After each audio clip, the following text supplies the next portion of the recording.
welcome back to Sports Tuesday. I am Steve Manderson. All right, we're ready to go. It's my guest today, and he's been on Sports Tuesday before. When he last came on was last year, and the book was called Pinstripe Empire. Now, he's back with his latest book, Casey Stengel, Baseball's Greatest Character. He's author, baseball historian, and I'm glad to have him back on Sports Tuesday. Let me bring on right now Marty Appel. Marty, how are you? Steve, I'm fine. Great to be on with you. I enjoyed when we were together last time. You know your stuff. I like talking baseball with you. Thank you. Well, welcome back, and I'm glad to have you back.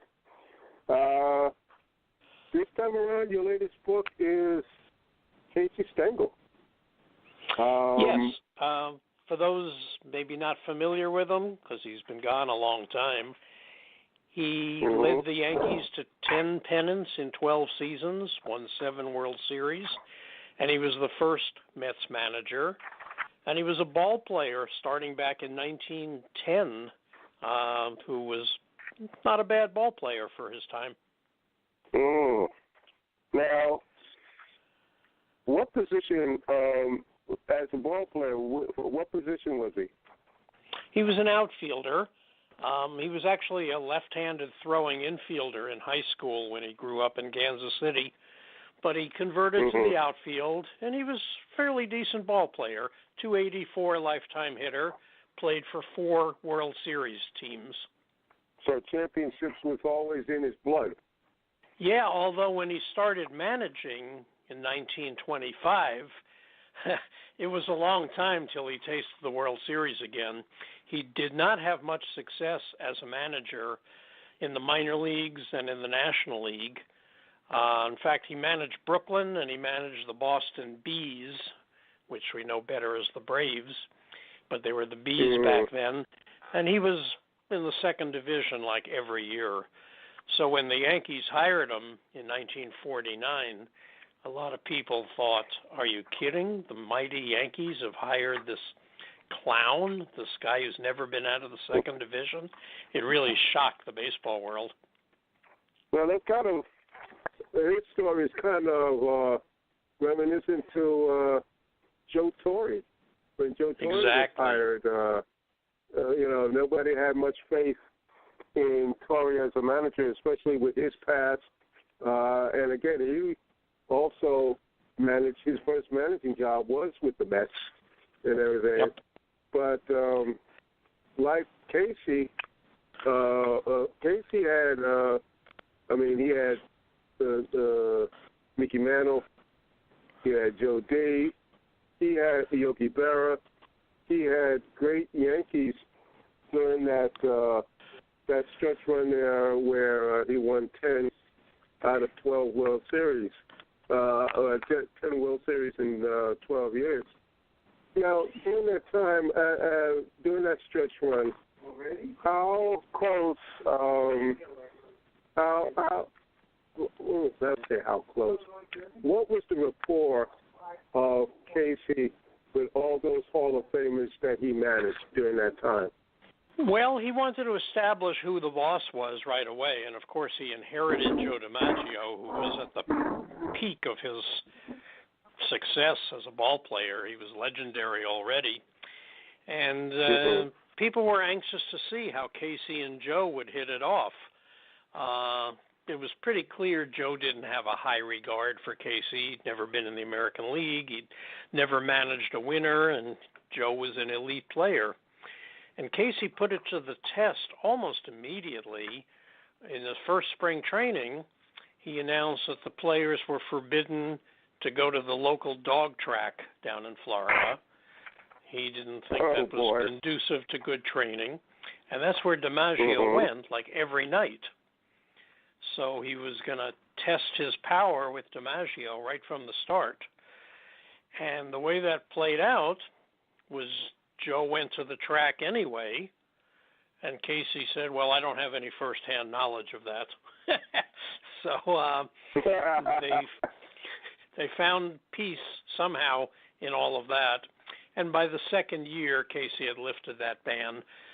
So he was going to test Joe, but he didn't really follow through with it. Was Mickey Mantle, would you say Mickey Mantle was one of his favorite players at that time? Mickey tended to disappoint Casey. Casey always wanted more. He just thought this was one of the finest athletes he'd ever met or witnessed. Mm-hmm. And even though Mickey won the Triple Crown and 2 MVP awards and had enormous success with the Yankees, Casey somehow was always disappointed.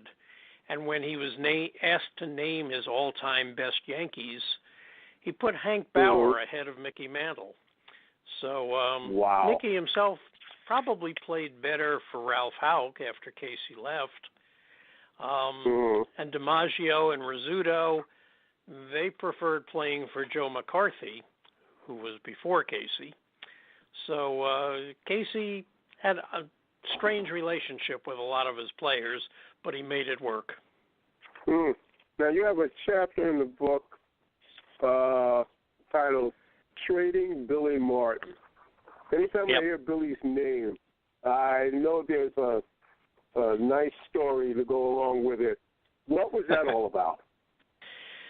Billy was one guy who played way over his ability, just putting on the Yankee uniform. It so inspired him. He was a World Series star. He was such a spark plug, and people thought he was Casey's boy because Casey had actually managed him in the minor leagues before they both got to the Yankees. Anyway, in 1957, celebrating Billy's birthday at the famous Copacabana nightclub, the Yankees got into trouble. They got into a brawl with a local bowling team that was there that night. And when the dust had cleared, Billy said to Mickey and to his friends, I'm done. They're going to trade me now for sure. They're going to see me as just a troublemaker. And sure enough, he got traded a month later, and he blamed Casey for not standing up for him. This was the guy known as Casey's boy. And the two of them didn't talk for 20 years. And Casey, when asked about it, would tell people, well, tell Mr. Martin he's got to grow up. This was the profession he chose. People get traded all the time. He takes it too personally. So that was the rift that never got healed. Okay. So really, with Billy Martin, some things never changed. Some things never changed indeed. And then he went on to play for 4 or 5 other teams, and he was terrible with all of them, proving it was the uniform in his case that really made him a good player. Yeah, that is true. Elston Howard, how was that relationship with Casey? You know, it was good, and like all things in America that have to do with race, it gets complicated. Casey was born in 1890 in Kansas City, Missouri, grew up in segregated schools, and a lot of people's expectations was that he would bring with him 19th century racist views on things. Sure enough, when Jackie Robinson criticized the Yankees for being slow to integrate, Casey, being the good company man and knowing where his paychecks were coming from, defended the Yankees and got into a long-standing verbal dispute with Jackie Robinson. Now, on the other hand, when Elston Howard came to the Yankees, Casey famously said, well, I finally got one, and he can't run. Well, the one, you could substitute a different word there, but I can't bring myself to say it. But even Arlene and Elston Howard said, you know, Casey's a product of his time. He grew up in the same town at the same time as Harry Truman, and Harry Truman used that word too. The thing was, to Casey's benefit, the first part of the quote, I finally get one, means that He was watching Jackie play for the Dodgers. He was watching Willie Mays play for the Giants. Where's his? He wanted to win. He wanted the best players. So I finally got one, was his way of expressing his pleasure at having Elston Howard. And to his credit, he created a very welcoming environment for Ellie Howard where there was never an issue. Even the Southern teammates of Ellie's were welcoming. So Casey probably gets a lot of credit for just creating a good environment and helping make Ellie Howard's entry to the Yankees a positive one. Well, really, it wasn't wrong because Elston Howard had a great Yankee career. He sure did. Tell us about. Yep. Yes, he did. Tell us about. There's a chapter in the book, "Dazzling Congress." What was that? Did Casey want to become a politician at that point? No, he was asked to test. Congress was investigating baseball's antitrust laws exemption, which is too complicated an issue to get into. But the thing was, the day after the All-Star game in Washington, Casey, Mickey Mantle, Ted Williams, and a few others were brought in front of this committee to talk about their experiences with baseball. Casey was famous for speaking in what was called Stengelese, which was kind of a double talk that most people found very funny and somewhat confusing. And Casey proceeded to dazzle these United States senators with a run-on sentence that went on for 15 or 20 minutes about his career in baseball, where the senators were all laughing because they didn't have a clue as to what he was saying. And when Mickey Mantle followed Casey and they asked him a question about the antitrust law, Mickey said, "Well, my opinions are about the same as Casey's." So that was another laugh line for the U.S. Congress.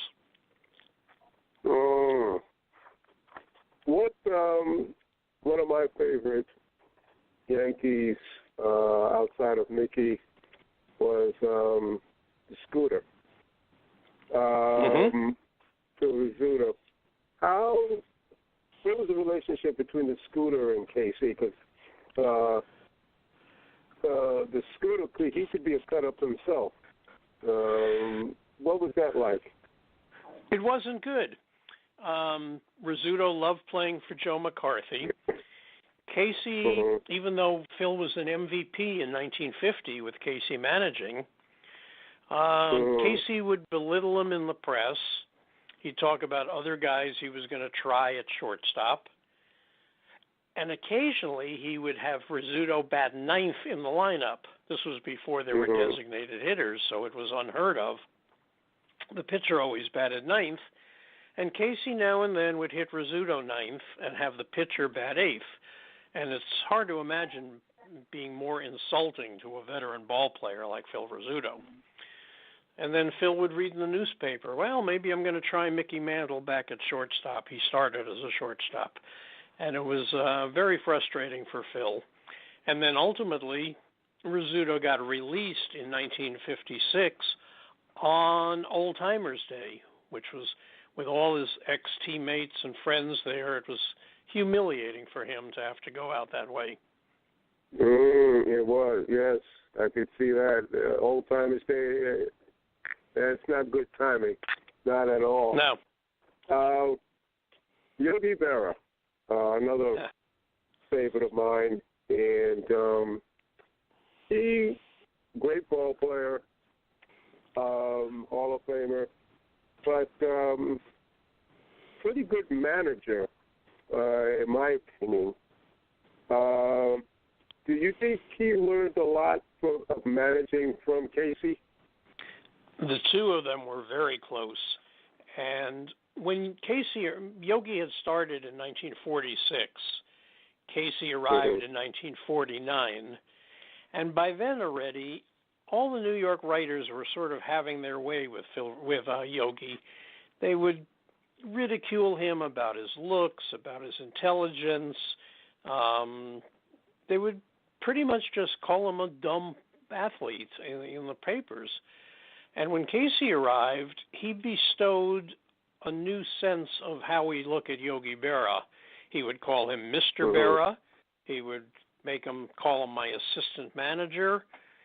And people started to look at Yogi with a new respect for his baseball intelligence, which was off the charts.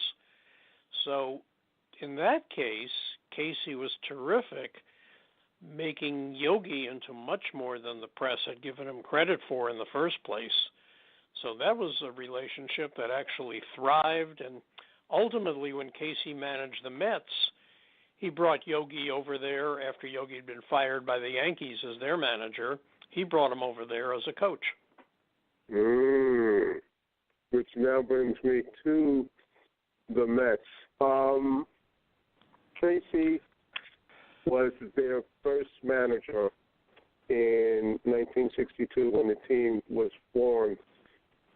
What made Casey decide to manage the Mets at this point? Did he vie for the job, or was he chosen, or how did that come about? Well, he was already 72 years old. The Yankees had fired him after the 1960 World Series. They also let George Weiss, the general manager, go, and now Weiss emerged as president of the New York Mets. So Weiss called Casey several times to try and persuade him to manage the Mets. Why?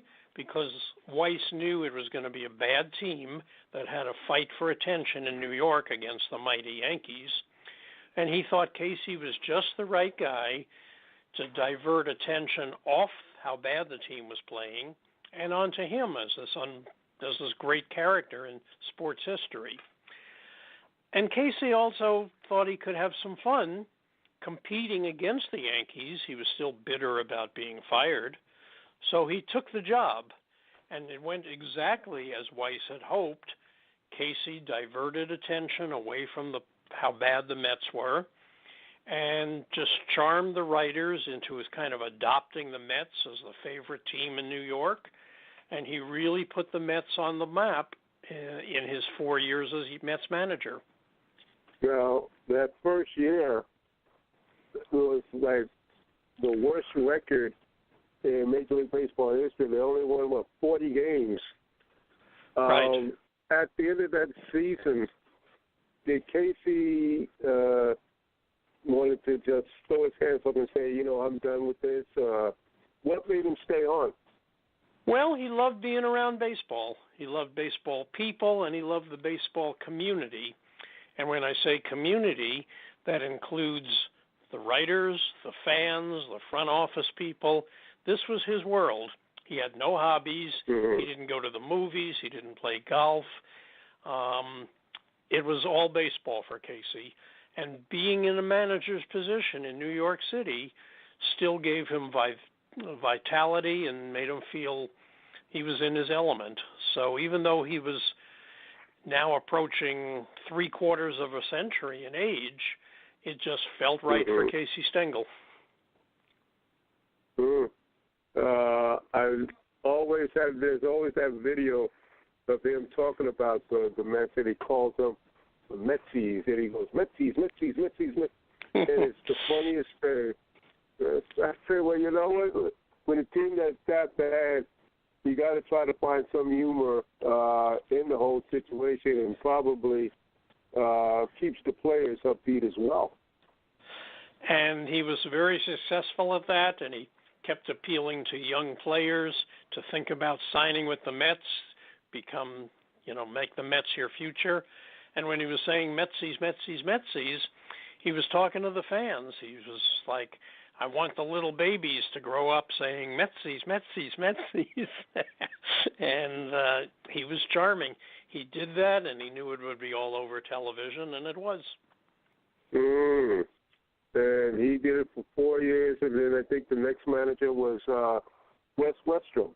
I think he had That's right. over after Casey that. might have kept going, but he broke his hip at an Old Timers Day party in 1965, and that was it. He couldn't really manage anymore if he didn't have that mobility. So the end came kind of abruptly, but he remained a vice president and a consultant to the Mets until he died 10 years later at age 85. And part of what we write in the book is he still wore Yankee underwear because it was more comfortable. His wife was always on him to switch to Mets underwear. Oh, my God. It's hysterical. Now, in the book, there is a nice photo, and this must have been, this was an old-timers game, of Casey coming out on the field with then the club owner, Joan Payson. What was that relationship like?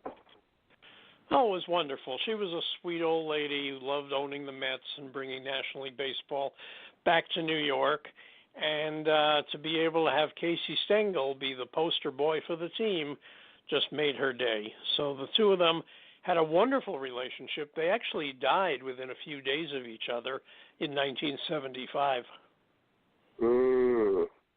And the Mets then made that miracle run in '69, and it was great to see Casey. It must have warmed his heart then to see that the fruits of his labor for the first 4 seasons now have matured, and now you've got a team that had Tom Seaver, Jerry Kuzman, Cleon Jones, Tommy Agee, Ron Swoboda, and Cranepool. They're now become world champions. And I think he was actually in the victory parade. Is that right? I think he was in one of those floats. Yeah, he was very much a part of all of that celebration. He was in the clubhouse after the World Series was won, and he managed a number of those guys that you just mentioned. He managed Tug McGraw and Ron Swoboda and Eddie Cranepool. They were the very roots of the '69 championship team. They had their roots under Casey. Cleon Jones. Yes. I remember Ron Hunt was the very first Mets All-Star. That's right. I remember that. Yes. The Met fans back then, how did they appreciate Casey? Were they very appreciative of him as their manager, as their spokesperson, representative, so to speak? It was a little different when he went to the Mets. With the Yankees, he was very engaged every inning. He was thinking 2 or 3 innings ahead. He was pushing all the buttons. When he went to the Mets, it changed a little bit. He let his coaches kind of do the lineups, do the pitching rotation. And Richie Ashburn, the center fielder on that original Mets team, was kind of the manager on the field. He would position the players. He was sort of a take-charge guy in that sense. And Casey could be seen napping in the dugout now and then. So give him his due. He'd earned it. That is funny. He goes, look, man, I'm 75 years old. Leave me alone. You delegate. That's it. Oh, that's hysterical. Oh, my God. But like I said, he earned the stripes with all the championships with the Yankees.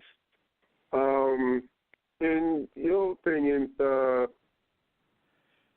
give me an assessment of what Casey, in the whole, baseball-wise, how would you describe Casey Stengel, player, manager, overall personality? Well, I'd say he is the greatest character the game ever knew. And I say that not just as my opinion, but Major League Baseball Network, MLB Network, named him the game's greatest character when they did a thing called Prime 9, and they singled out people in different categories. He had a joy of life. He had a great spirit. He wasn't afraid to stand up for what he believed in. He won when he had the players. He lost when he didn't. He considered the whole baseball community to be his world. I don't think the game ever had a better ambassador than it did when it had Casey Stengel. That is true. And then, and thinking about Yogi Berra, the fact that the two of them were very close, I could see a lot of Yogi's personality